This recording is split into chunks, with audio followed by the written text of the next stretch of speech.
are a lot of new and exciting things happening at the Charleston Symphony Orchestra. In this edition of Quintin's Close-Ups, I sit down exclusively with the executive director of the orchestra, Michael Smith, one-on-one. And if you haven't already, subscribe to my YouTube channel and download my free Quintin's Close-Ups app in your Apple or Google Play stores. And if you want to listen to this interview later, listen on my free Quintin's Close-Ups iHeartRadio podcast. Michael Smith, welcome back to Quintin's Close-Ups. Yes, sir. I know obviously you are the executive director for the Charleston Symphony Orchestra. What is it like to be you these days? Like many people in Charleston, this is a great time in this city, and I'm very busy, but I'm full of optimism. And perhaps before we dig in, I did want to just tell you, I think what you do is terrific, and I bump into you in town. Yes. And you have this wonderful smile, and I think your smile lifts up our entire community, and I think it's just terrific, and I'm very grateful for what you do as well. Oh, thank you greatly. Thank you so much. Obviously, you talk about optimism. What's new? What's now here at the Charleston Symphony Orchestra? Yeah, like I said, there's so much going on with the symphony, and this is a really exciting time. We're about to get into the 350th anniversary of Charleston, of which the symphony is certainly going to be involved in remembering and commemorating and celebrating. We are about to launch a new commercial recording for the first time in decades. Wow. We have 2 Holiday Pops concerts this year, coming up next week, which you can get 2 Charleston traditions in one. We've partnered with the Festival of Lights with the county park. So if you buy 2 adult tickets to the symphony, you can get a free pass to the James Island County Festival of Lights. Festival of Lights, that's so amazing. I know many years ago in 2013, the then board chair, Sydney Hartley, described your hiring to the Postal Courier. She said this quote, "A whole new era." What has your era been like as director for the Charleston Symphony Orchestra? It's really been about 2 things. One, building a financial sustainability for the future, and building a culture that everybody within the organization is sort of working on the same things for the same goals.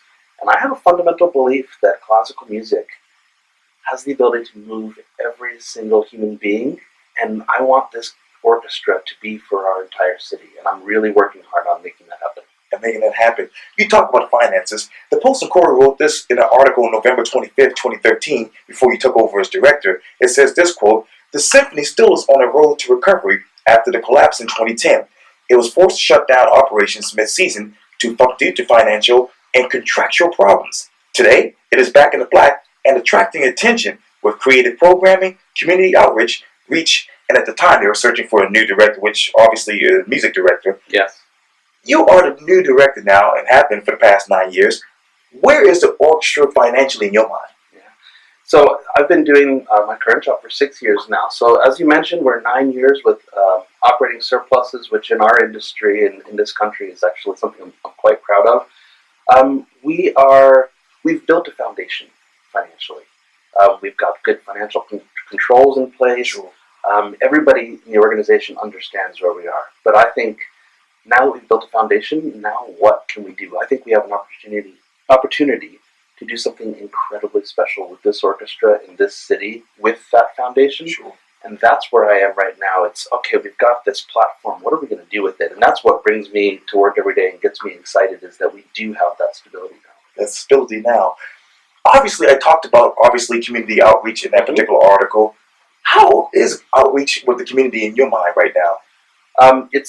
We've come a long way. We've built a lot, particularly with our education program. Yeah. We've expanded. Now we run the Charleston Symphony Youth Orchestra, and a new endeavor this year, the Youth Strings. We've got about 130 students from all 3 counties that come and participate.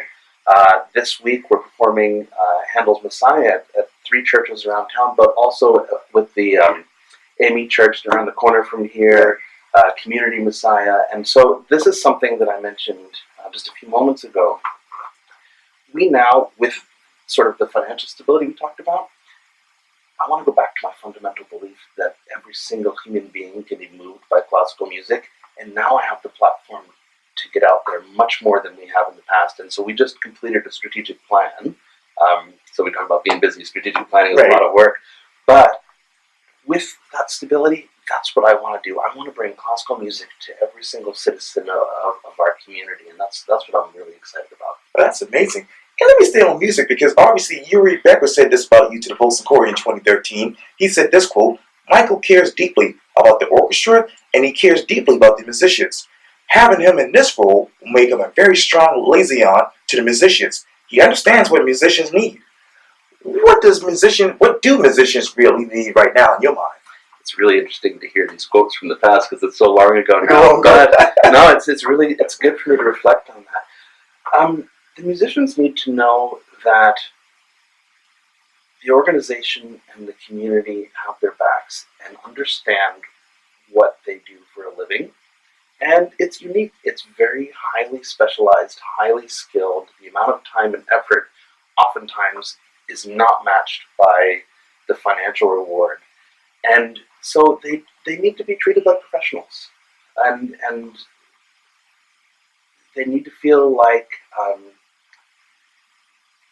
they're well supported. They need to go on stage, and the only thing that they need to think about is making music. That means the stage is set up, so from an operations point of view, the stage is set up just right, all of the marketing and fundraising, all of that stuff is done, so when they sit down on the stage, all they think about is the artistic part of it. And that's been my goal for the musicians, is they get wages that are sustainable for them, but when they walk on stage, you're getting their heart, because that's all they have to think about. That's my goal for the musicians.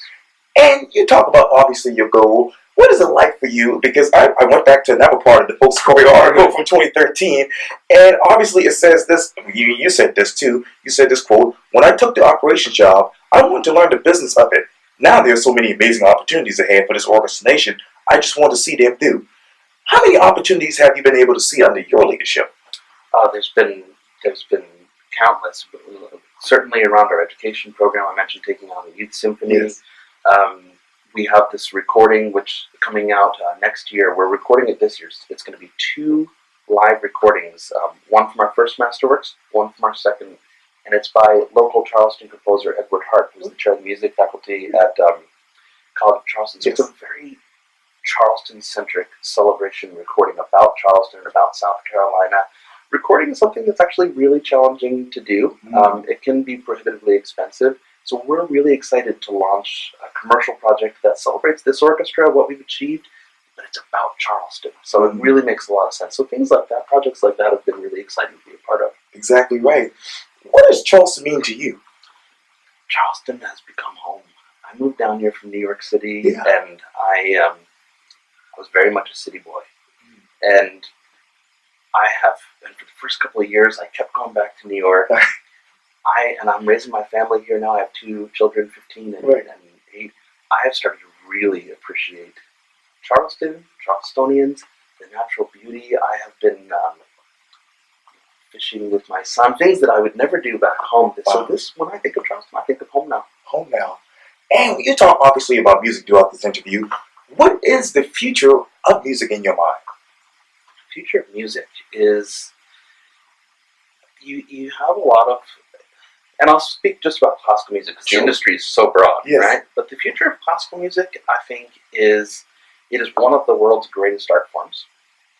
And it's not about being better than another city or another orchestra. It's how well do you integrate yourself into your community. So whether you're at the New York Philharmonic or the Charleston Symphony, we don't have to be the same thing. We don't have to compete.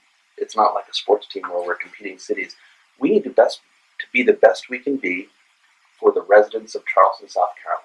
And so to me, the future is how can we be impactful in the lives of as many people in our community as possible. What is that one musician that has been impactful on your life? Oh, interesting. Probably my former trumpet teacher, who actually, ironically, his first job, when I studied with him, he was in New York City, and he was in the New York Philharmonic, but his first job in a professional orchestra was the Charleston Symphony. Wow. And he said to me, I was freelancing in New York City, he said, when there was an audition here, he said, go take it, go get it, experience it. It's a terrific orchestra, a terrific city. Right. So it was actually his sort of encouragement that said, get out of New York, go. go explore Charleston. It's a wonderful place. And so he had a profound impact on my life in general. But he had that history here, which sort of is one of the reasons that brought me here. Brought you here. And you talked obviously about the new programs that are going on within the Charleston Symphony Orchestra. Which one of those programs tug at your heart musically? That's a good question. The one that we have coming up at the end of this year, we have Dvorak's New World Symphony, and it's musically going to be terrific. It's got Edward Hart's new concerto for string quartet and orchestra, but also I think it's going to be one of these things. The way we're going to launch it is on Founders Day in Charleston. Right.